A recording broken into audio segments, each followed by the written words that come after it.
Broadcasting live, this is your Pinoy Stream on air worldwide.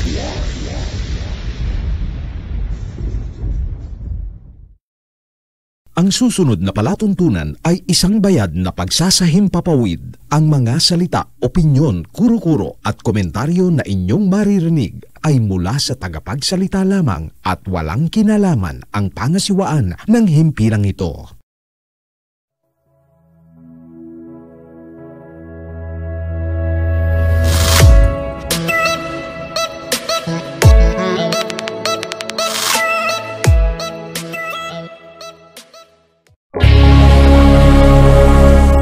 Tuklasin natin!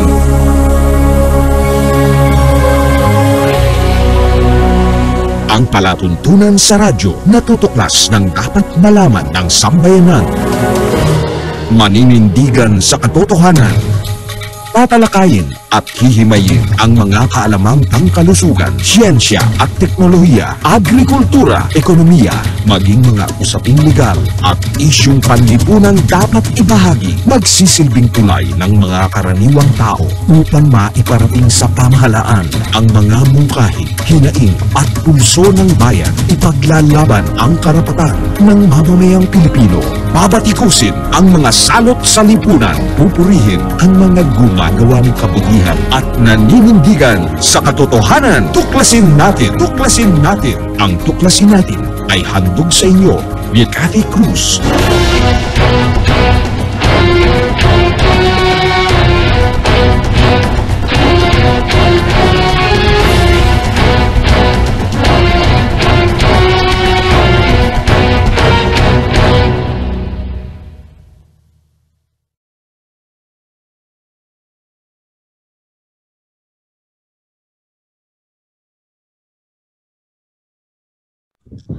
Diyos maray na banggi sa indong gabos na makabanwa. Magandang gabi Pilipinas, magandang gabi Luzon, Visayas at Mindanao. Gayun din sa lahat ng ating mga kababayan sa iba't ibang panig ng mundo. Welcome sa ating palatuntunang tuklasin natin. Ito po ang inyong lingkod, Cathy Cruz, na inyo pong makakasama sa loob po ng isang oras. Sa lahat po ng ating mga tagapanood, anuman po ang inyong ginagawa, saan man po kayo naroroon. Dalangin ko po na nasa mabuti kayong kalagayan habang samut-sari ang mga nagaganap sa loob at labas ng ating bansa.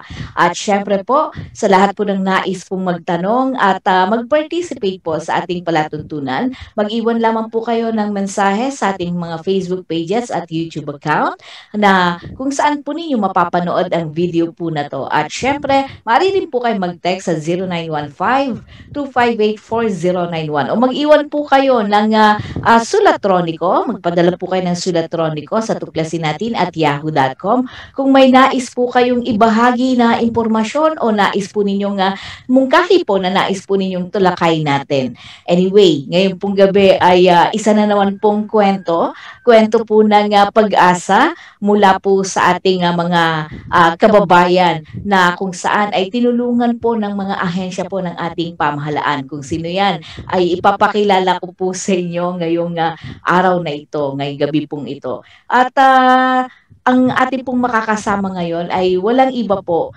kundi ang mismong may-ari po ng napakasarap na peanut butter. Kung ano po ang nasa likod ng storyang yan, tutuklasin po natin ngayong gabi. Hindi ko na patatanggalin, pakikilala po natin si Ginang Esther Ignacio. Siya po ang sole proprietor ng Drixis Homemade Peanut Butter. Magandang gabi po sa inyo, Ma'am Esther. Hello, ma'am. Magandang gabi naman po sa inyo, Miss Cathy. Maraming salamat sa mga nakikinig. Sorry po. Maraming salamat po sa lahat ng sa pagkakataon pong inyong ipinagkaloob. Isa pong karangalan na kayo po ay kasama po namin ngayon. Anyway, siguro naman po hindi na kaila sa inyo kung bakit ko po kayo tinunton at naging maurirat po ako sa inyo dahil gusto kong tuklasin kung ano ba ang kwento sa likod ng isang napakasarap na peanut butter na natikman ko dahil po sa ibinigay po sa amin ng Department of Science and Technology. Maliit lang po siyang bote ng peanut butter, pero hindi ko po makalimutan ang lasa niya. Meron po ba kayong malaki nun? Anyway, hindi ko muna po. Mamaya po, ngayon po magkikwentuhan po tayo kung paano po ba kayo nagsimula sa inyong negosyo. Pero bago yan, syempre, ang mga kababayan natin magtatanong, sino ba tong si Esther Ignacio? Maganda po siguro kayo na po mismo magsabi kung sino po ba ang nasa likod ng Drix's Homemade Peanut Butter. Ma'am Esther?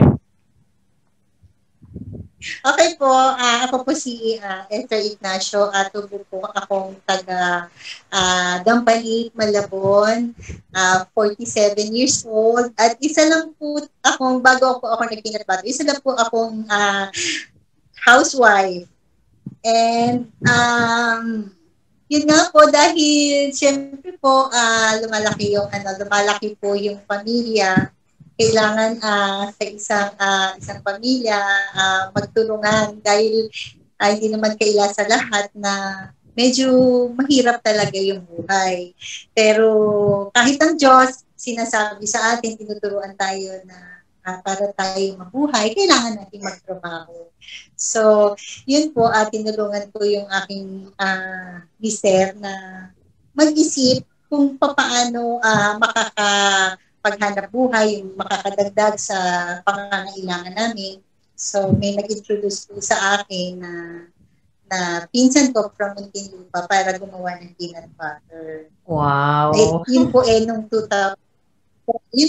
2007, nung ipinanganak ko po, after po na ipinanganak ko po, yung bunso ko pong anak ng si Drixia Sendel. Yun po yung pinakabunso po namin. Bali, 3 po yung anak ko, yung panganay ko po lalaki, tapos meron po akong 2 babae.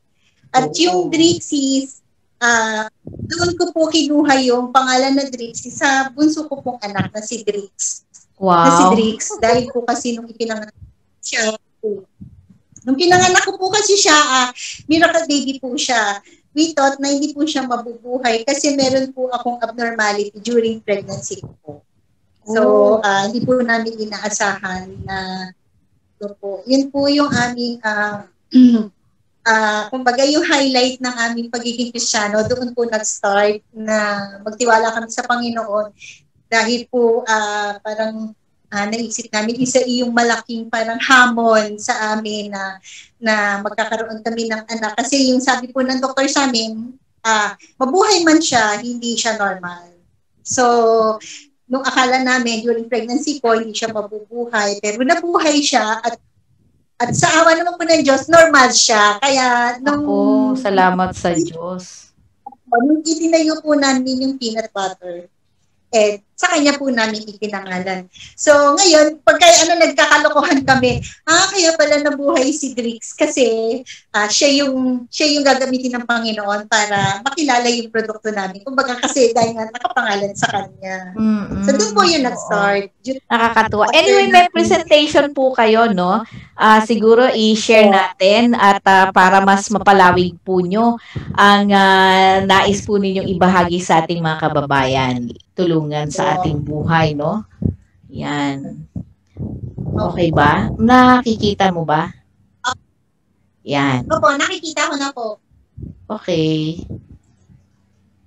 Yan. Okay. You can go ahead. Yan po. So, ayan po yung aming logo. Drix Homemade Peanut Butter. So, ginawa lang po namin na mas simple po yung aming logo para po mas simple, mas maganda po. Yan. Ayan po yung 2010 po. Nung mag-start po kami na meron na siyang seal, naka-seal siya. At nung 2010, diyan po namin pina-register siya sa DTI.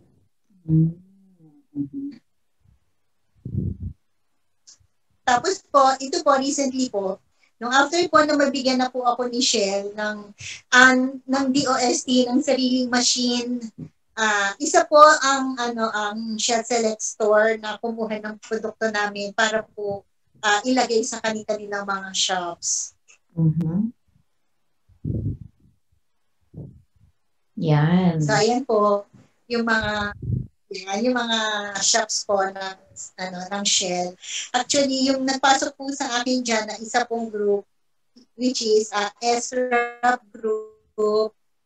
Nag-member po ako doon para po ang advocacy po ng SRAP group is matulungan po yung mga small entrepreneur na katulad ko po na may market po yung produkto sa pamamagitan po ng Shell. Mhm. So, ayan po. Ang masarap na peanut butter. So, una po, bago po mag-pandemic, nag-start po kasi kami is, nung February, bago po mag-pandemic. So, nag-start lang kami sa 3 Shell. So, ngayon po, meron na po kami nasa almost 30 na Shell Select Store po. Around Metro Manila po. Na sinusuplayan. Kasama rin dito, may Mega Mall din, ano? Yes. So, yun po, nasama po ako ng 2000, nag-start po ako sa Metro Fiesta noong 2019. Tapos po, yun, sunod-sunod na 2019 kasi every year po, meron po siya Metro Fiesta sa Mega Mall, which is free po para sa mga katulad po namin na mga MSMEs. Mm-mm. So, yun po. Ang ganda naman no, ano. So, iba't namin na siya. Iba't ibang flavor na siya.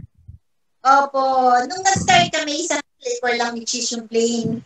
Pero ngayon po, nakapag-innovate po kami. Meron na po kami bali 5 na po na variant. Wow. Ano tong 5 na to? Yung 5 po, una po yung plain, tapos po caramel beets, caramel nuts, keto, yung pang-diabetic and sa mga keto dieter. And yung isa naman is yung no sugar. As in, pure lang siya, pure peanut lang siya. Wala siyang sugar. Ang peanut and salt lang yung kasama niya. Okay. And then, yan. Ito yung binabanggit mo. Na iba't ibang klase ng peanut butter. So ngayon, dati 4 lang. Ngayon 5 na siya. 5 na.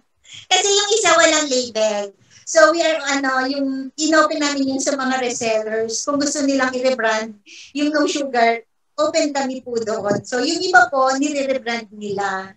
Kaya hindi po yung nakasama dyan. Okay. Magkano ang isang peanut butter na etong ganitong size, yung pinakamalaki niyo? Opo. Oo, magkano? Magkano ang price niya? Yung price niya po, iba-iba po kasi volume based po kami. Kapag po ang minimum po namin is 50. Pag po kayo kumuha sa amin ng 50s, less 30% po. Pwede po siya assorted. Pwede yung 4 na variant na yan. Or pwede din naman na 1 variety lang. So, less 30% siya as long as nasa minimum siya. Pero po pag naman sa 12 to 24 na bottles, sa wholesale price po siya.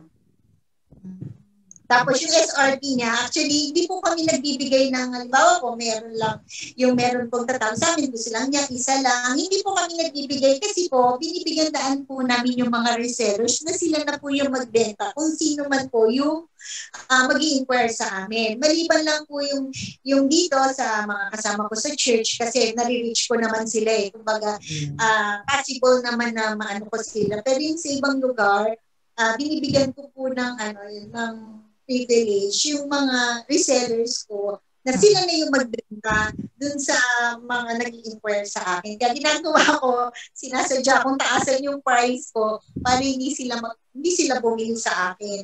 Kasi nga, nasa booking base po kami. So, minimum of 50 bottles? Tama ba? Maliit po. Nung po namin, para ma-avail nyo po yung 30% from 250 grams, kasi 3 po yung aming sizes.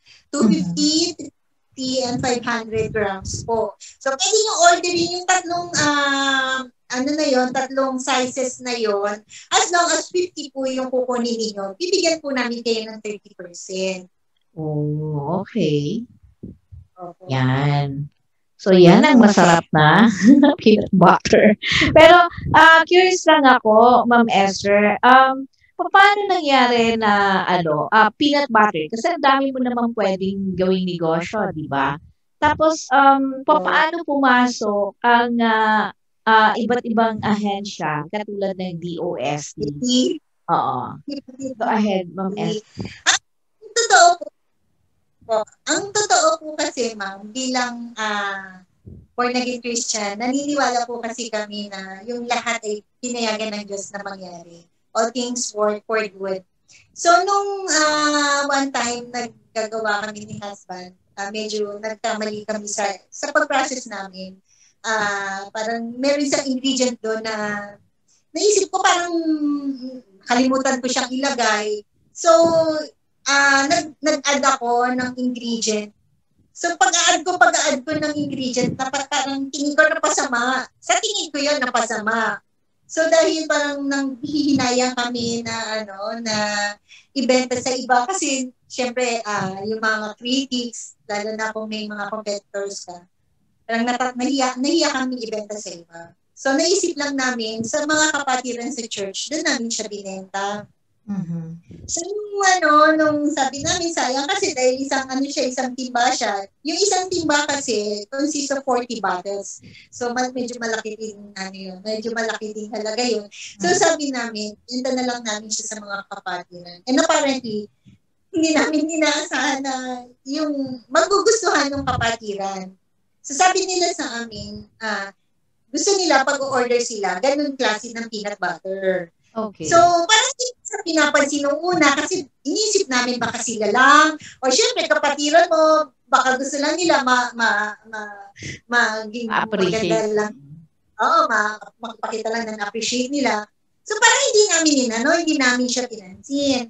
So, nung nag-order sila ulit, sabi nila sa amin, bakit yung peanut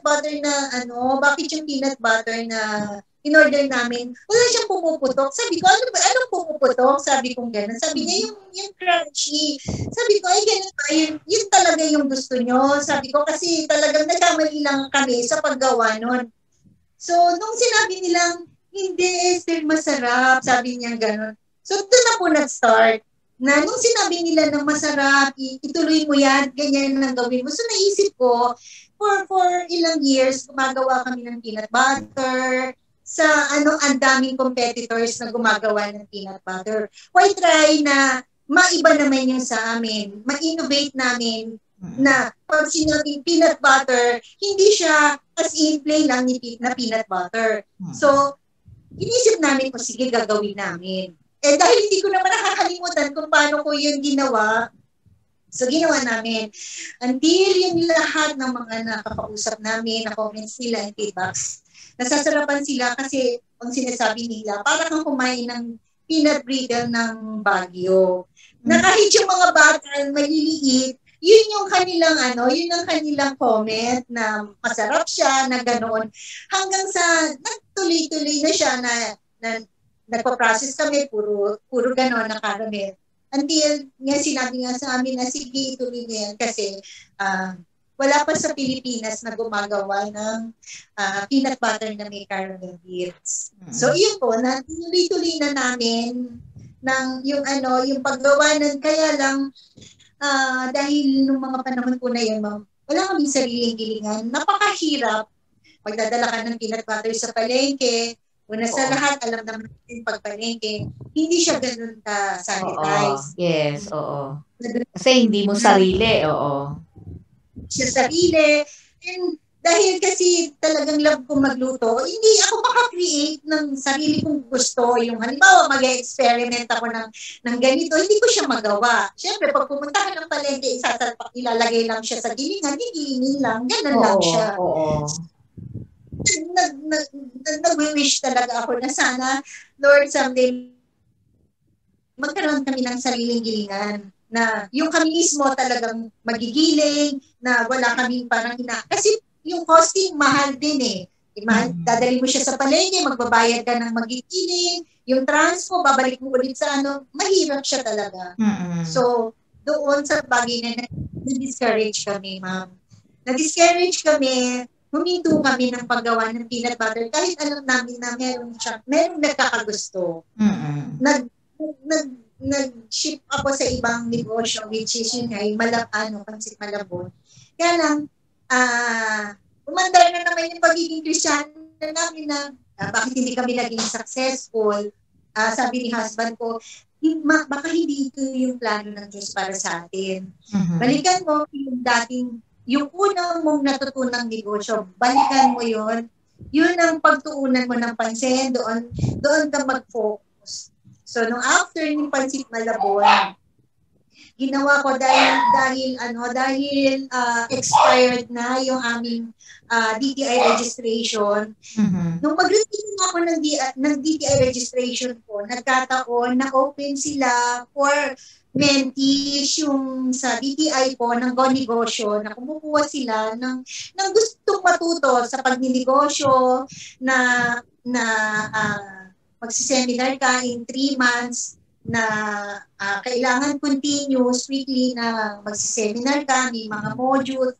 So sabi ko, bakit hindi ko subukan? Pero alam niyo ba, sa totoo lang, ma'am, na bumagsak ako sa interview kasi may interview siya eh. Nung tanungin ako na ano po yung shelf life ng peanut butter, hindi ko kaagad nasagot. So syempre, nasa food sector kami, medyo mahigpit talaga. So hindi ko siya nasagot. Ngayon, nung pag-uwi ko ng bahay, sobra akong bothered. Parang hindi ko matanggap.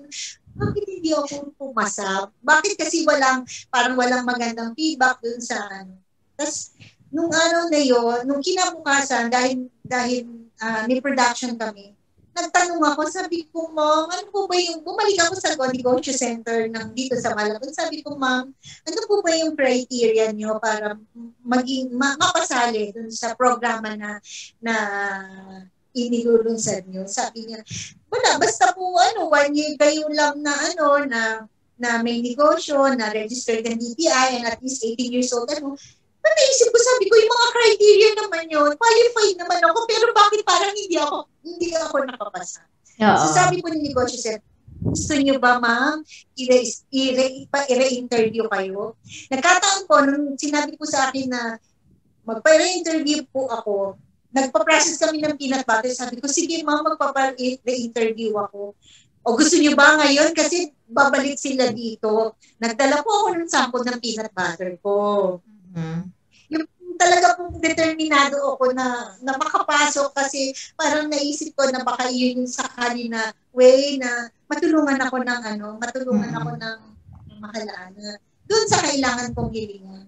So, yun po, nung in-interview ako, sabi niya, okay ma'am, sige, pasok ka na.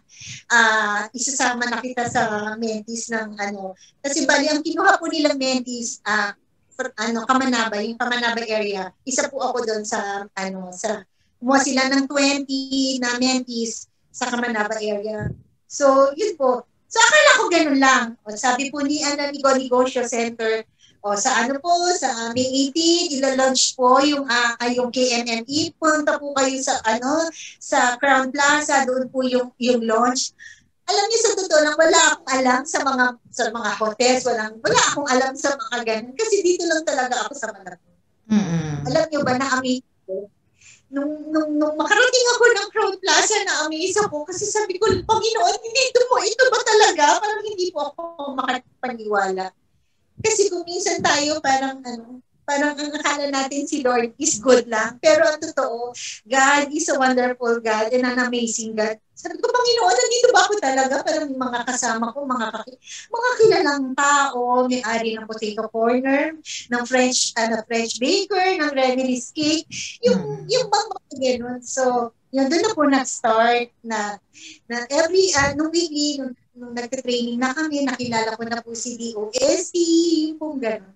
Naniniwala po ako na yung mga bagay na yung lahat, tinayagan po ng Diyos na mangyari.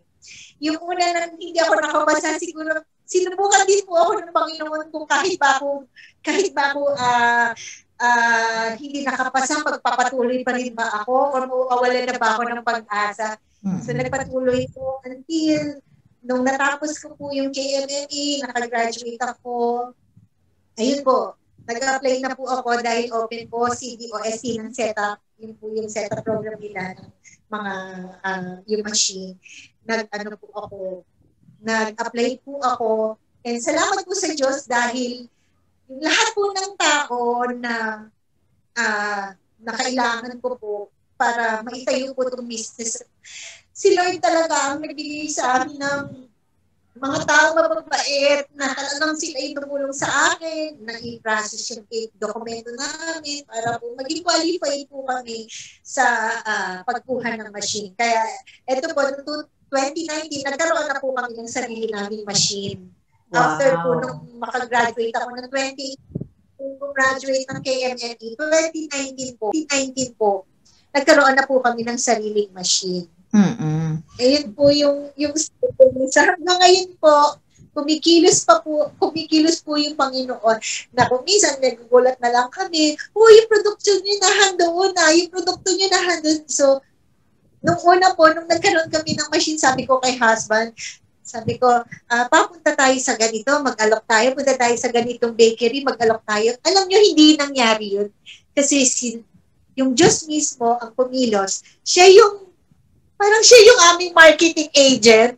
Na siya yung mismo sa amin ng kliyente. May bigla na lang tatawag sa amin, na gusto po namin yung peanut butter nyo, mag-order po kami ng Kaya nung isang taon po, nung mga October po, yun po yung pinakamalaking break na natanggap namin for the past 3 years, simula po nang magkaroon kami ng machine.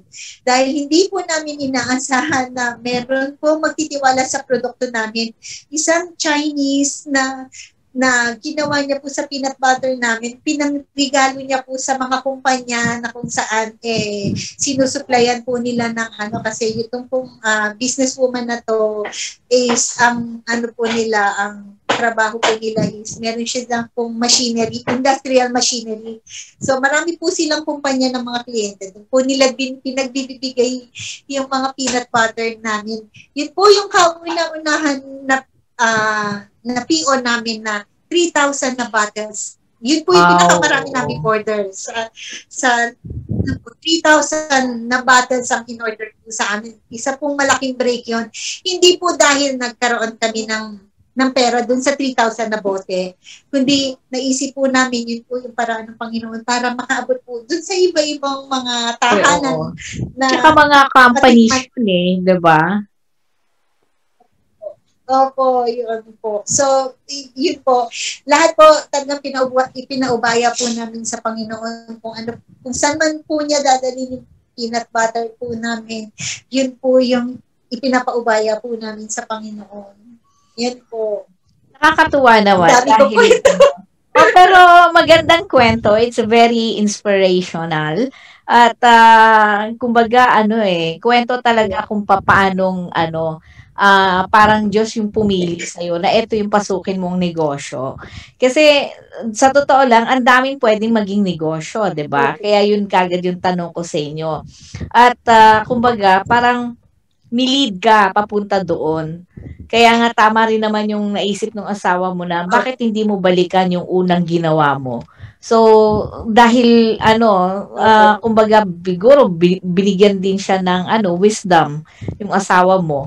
Binigyan din siya ng wisdom ng Diyos para ibulong sa'yo o sabihin sa'yo na balikan mo yun kasi yun yung maganda. Diba? Yun yung tamang-tama dun sa pamilya mo. At para mas marami kang maabot din ng mga tao. At sana mas lalo pang lumaganap o lumago ang iyong negosyo dahil alam naman natin sa panahon ngayon, sa totoo lang ang daming nagsasaradong mga kumpanya. And knowing na ang dami rin namang kakumpetensya pagka peanut butter. Ang dami, mahilig ako sa peanut butter and a lot of Filipinos are also basta peanut butter na pinag-usapan, ako maraming Pilipino na talaga ang mahilig diyan. Pero one thing is for sure, yung peanut butter nyo kasi may kakaibang twist. At yun yung nakahatak. At isa ako dun sa nahatak ninyo kung bakit kayo nagkaroon ako ng interest na kayo ay makausap ngayon. At natutuwa lang ako. Bago kayo naging sinuportahan ng DOST sa setup program nila, nakailang taon na kayo sa pagnenegosyo nun? Bali nung pinanganak ko po si Brix, 2007, nung 2007 po talagang nag-start kami. Tapos huminto po kami, after a year huminto pa kami 2008. Tapos nag-continue ulit kami 2010 nung ma-convert po kami as Christian Baptist po. So nung 2010 hanggang 2012 nagdadala kami sa mga palengke, sa mga bakeries. Pero yun nga po, na-discourage na naman ako. Nag-stop na naman po ako. Medyo yung stop po namin na yun, po, ilang years po bago kami bumalik. Bago bumalik. Marami po kami mga pinasukan ng mga negosyo kasi nga po, love ko po talagang magluto. So, tinda-tinda ako ng pagkain, pansit malabon. Yun po yung ginawa ko. So, yun nga, yung sabi nga po, kapag hindi talaga yun yung kalooban ng Diyos, kahit na anong pagsisikap, kahit na ano. Kasi nga, yung way natin, hindi yun yung way ng Diyos para sa atin. Yung ating thoughts, hindi yun yung thoughts ng Diyos. Kaya lang, minsan talagang pinipilit lang natin yung gusto natin na gawin. Pero yung totoo, lahat sa atin, may plano yung Diyos.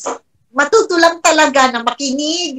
Matuto lang talaga na mag-intay. Ako kasi naiinip. Sabi ko, Lord, ang tagal-tagal. Bakit So, nung natutunan ko na mag-intay, natutunan ko makinig. Ito, binigay na sa amin ng Diyos yung kailangan talaga namin na At congratulations sa'yo, Ma'am Esther. Kasi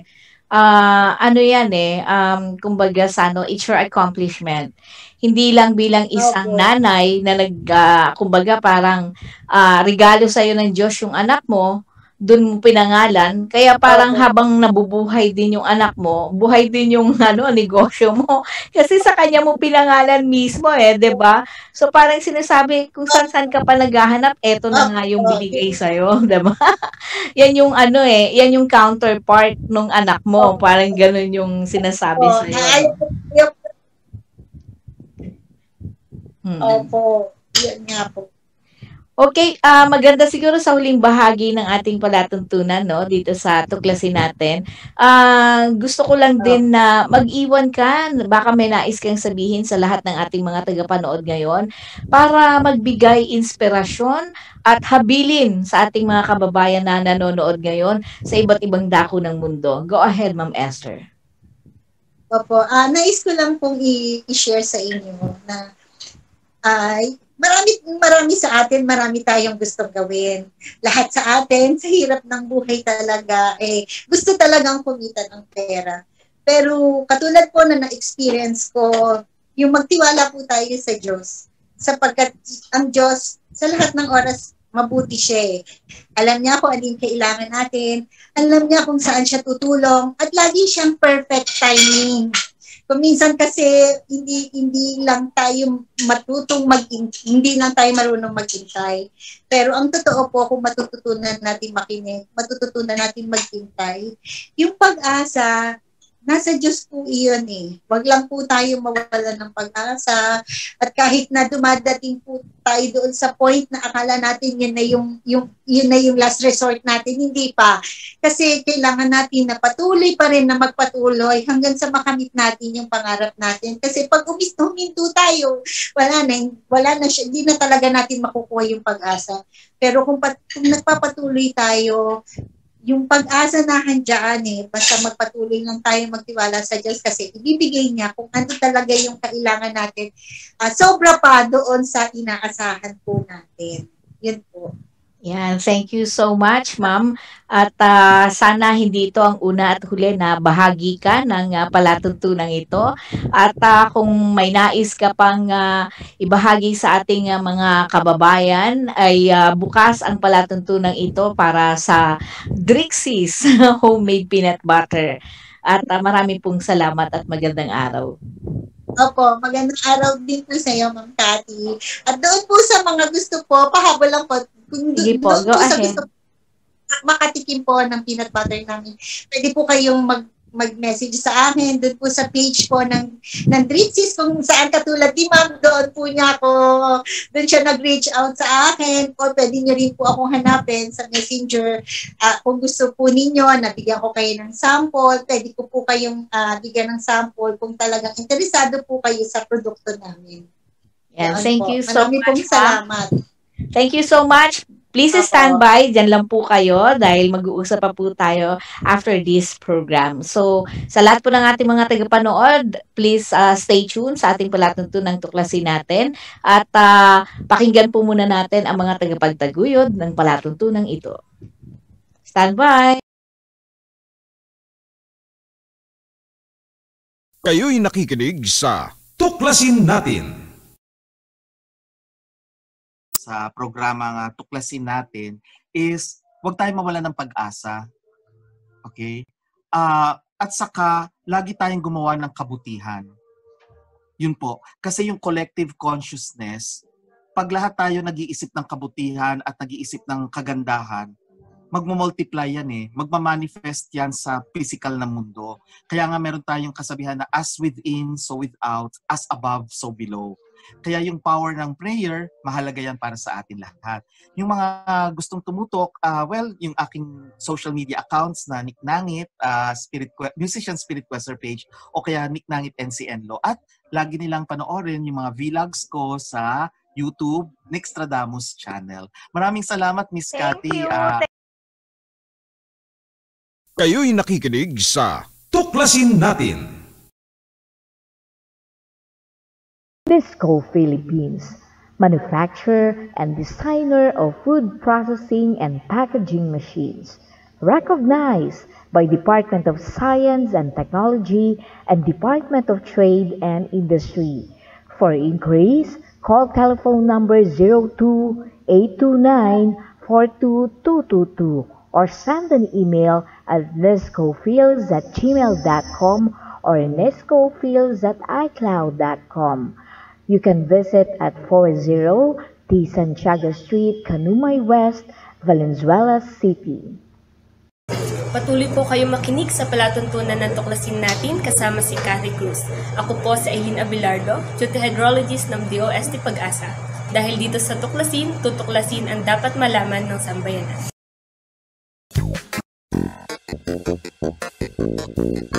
Nako, wala namang maibubagay ang hybrid rice mo na yan. Mataas ngang umani, hindi naman pwede sa tag-ulan. Mahina. Tado, matagal ko nang nasubukan ng hybrid rice sa tag-ulan. Maniwala ka, pwedeng magtanim ng hybrid rice sa tag-ulan. Hybrid rice sa tag-ulan? Pwede? Pwede. Pwedeng-pwede magtanim ng hybrid rice sa tag-ulan. Tulad ng inbred rice, bantayan ng tubig nang maiwasan ng pagdapa. Sa pag-aabono naman, gawing 2 hanggang 3 beses ang pagpapataba ng nitroheno para iwas sa pag-atake ng mga peste.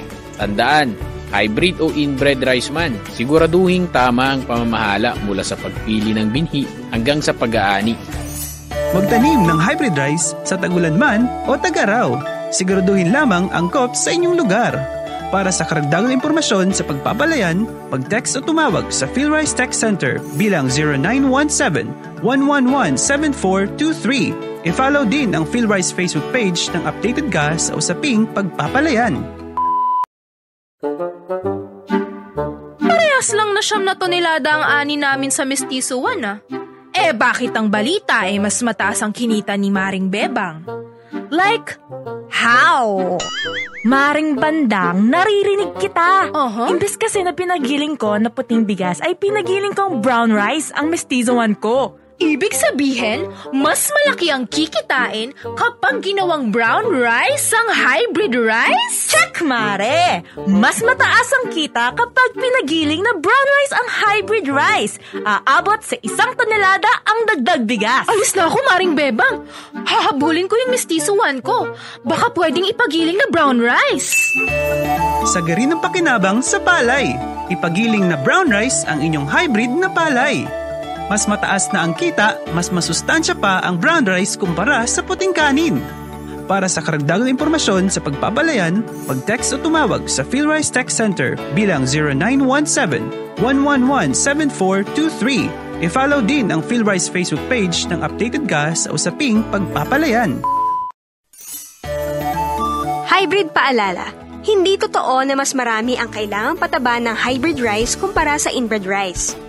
Sa paglalagay ng pataba, dapat ay base sa pangangailangan ng palay. Upang makamit ang potensyal na ani, ipasuri ang lupa o gumamit ng -1 element technique nang malaman ang kakulangan ng sustansya sa lupa. Gumamit ng leaf color chart nang malaman kung kailangan pang magdagdag ng nitroheno sa palay.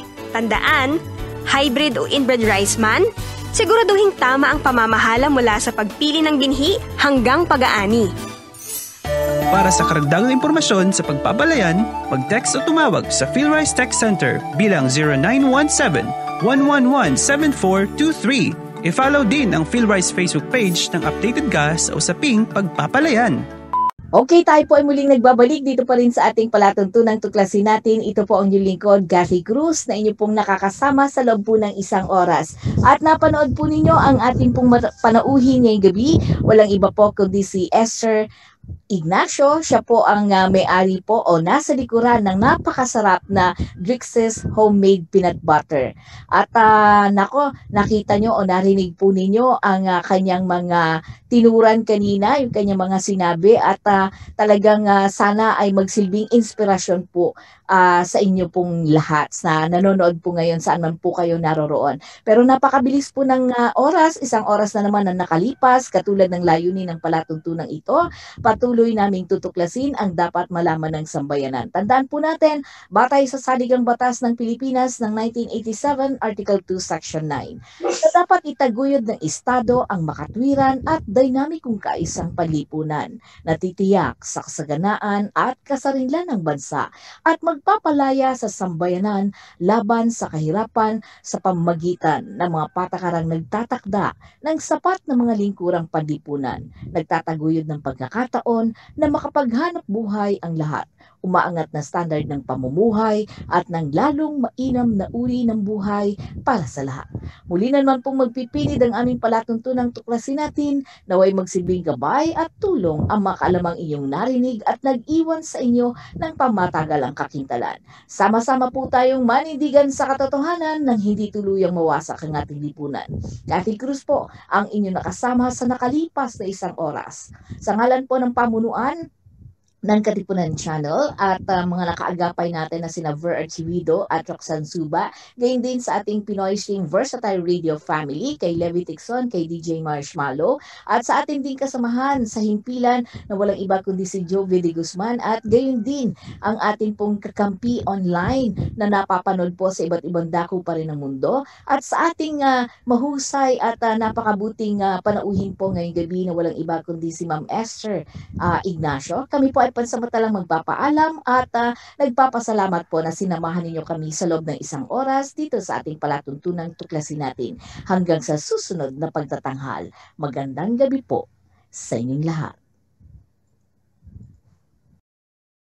Iwas peste. Problema mo ba ang damo, kuhol, daga, ibon? Ang mga pesteng kulisap tulad ng stem borer, rice black bug, plant hopper, rice bug? O baka may sakit din ng iyong palay tulad ng rice blast, sheath blight, bacterial blight o pungro? Pag-iwas ang pinakamabisang solusyon sa kanila. Paano? Gumamit ng matibay na variety. Isagawa ang sabayang pagtatanim pagkatapos pagpahingahin ng 1 buwan ang lupa. Pangalagaan ang mga kaibigang organismo sa palayan. Palagiang bisitahin ang bukid. Tandaan, prevention is better than cure. Pag may makitang insekto, huwag agad magbomba ng pestisidyo. Para sa detalye, kontakin ang text center ng PhilRice 0917-111-7423. Sabayang pagtatanim. Uy, Maring Maning! Asan si Paring Karding? Pinaayos lang ang tricycle, pare. Ganun ba? Ano bang meron at parang patungo kayong lahat sa barangay? Nasa barangay ang taga PhilRice. May ituturo daw na pamamaraan para maiwasan ang pag-atake ng mga peste sa ating palayan. Ay, alam ko na yan. Di ba inatake kamakailan ng kayumang gingusong kabayo ang barangay Agit? May dinalaw kasi akong pinsan doon at sumama na din ako sa meeting ng mga magsasaka. Ganun? Anong kinalaman nun sa atin? Nako, pare, kailangan pala nating magtanim ng sabayan para maiwasan ang patuloy na pagdami ng pesteng insekto. Kung sabayan ang pagtatanim sa isang lugar, pare-parehas ang yugto ng paglaki ng palay. Kaya kalat ang mga peste. Halos sabay din nating aanihin ang mga tanim sa bukid. Kaya wala nang lilipatang bagong tanim ang mga peste sa katabing palayan.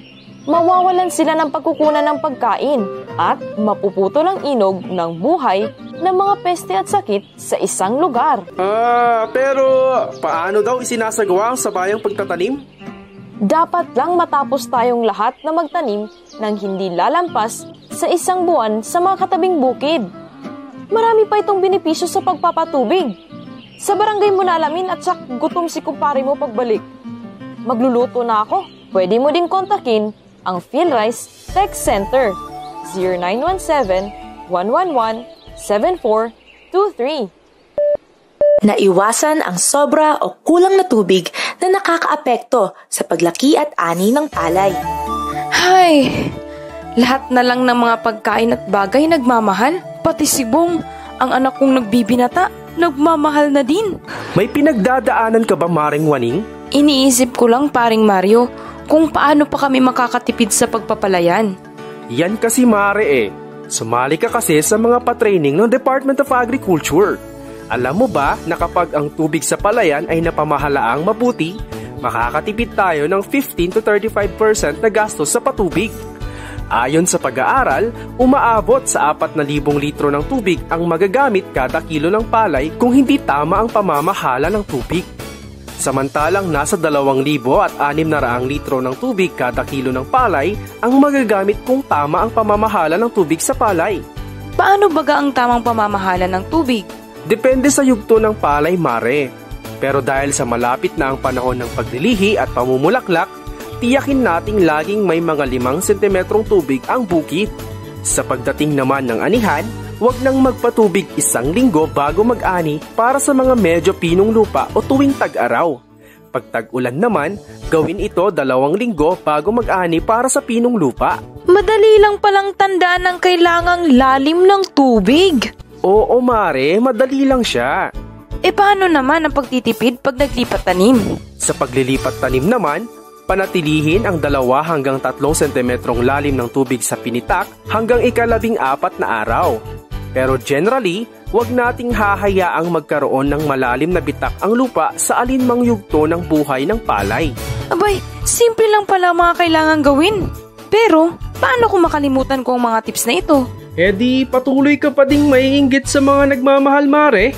Ibig kong sabihin, kontakin mo lang ang PhilRice Tech Center 0917-111-7423. Sapat dapat. Alam nyo ba na sapat na sustansya sa panahon ng pagsusuwi hanggang paglilihi at pamumulaklak lamang ang kailangan ng ating mga palay? Sapat. Hindi dapat kulang, hindi dapat sobra. Ang palayang sobra sa pataba tulad ng nitroheno ay maaaring tamaan ng sakit na blast, sheath blight, stem rot, sheath rot, bacterial leaf streak at bacterial leaf blight. Bukod sa sakit, maaari ring manalasa ang mga pesteng insektong aksip, berdeng ngusong kabayo o GLH at kayumangging ngusong kabayo o BPH. Kapag kulang sa sustansya ang palay, bumabagal ang paglaki ng punla, hindi gaano nagsusuwi, at magaan ang timbang ng mga butil. Kaya alamin at pamahalaan ang sustansyang pangangailangan ng palay batay sa pisikal na itsura at resulta ng pagsusuri ayon sa -1 Element Technique o MOET, Leaf Color Chart o LCC at Rice Crop Manager o RCM. Madaling gawin! Para sa dagdag na impormasyon, kontakin ang PhilRice Tech Center 0917-111-7423. Paggamit ng dekalidad na binhi. Kontento ka na ba sa iyong ani at kita? Hindi naman masama kung dadagdagan, di ba? Gumamit ng dekalidad na binhi ng rekomendadong variety. Madadagdagan ng 10% ang iyong aanihin o 10 kaban kung aani ng 100 kaban. Paano ito posible? Ang dekalidad na binhi ay may moisture content na 12 hanggang 14% at hindi na stock ng mahigit 6 na buwan. Halos puro. Mas kakaunti ang kahalong ibang buto. Walang makikitang sakit at peste. Buo at pare-pareho ang laki ng butil at siguradong tutubo. Yan ang mga katangian ng dekalidad na binhi. Para sa detalye, kontakin ang PhilRice Tech Center 0917-111-7423. Punlang lusog-busog. Teka, matagal nang nasa cellphone ko ang number ng PhilRice Tech Center ah. Matawagan nga. 0917-111-7423. PhilRice Tech Center, magandang araw po. Totoo palang may sumasagot ah. Sir, magandang umaga po. Ako po si Mario. Meron lamang po akong katanungan. Paano ko po ba masisiguradong malusog ang aking punla? Matagal na ho kasi ako sa pagtatanim pero halos pareho lang ang aking ani. Opo, tamang-tama po ang inyong tanong. Ngayong malapit na ulit ang taniman. Nang masigurong malulusog ang ating punla, ganito po ang payo ng mga nagsasagawa ng pag-aaral sa pagpapalayan.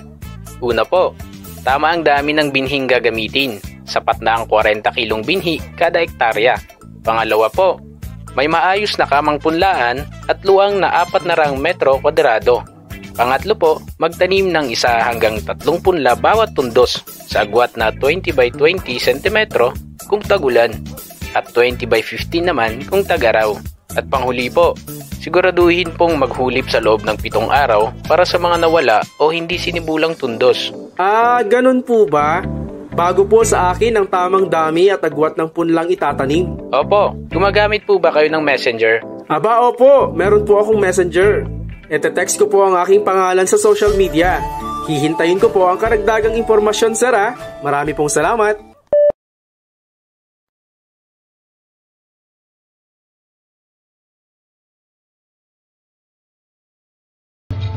Inyong napakinggan ang palatuntunang Tuklasin Natin. Tuklasin Natin hanggang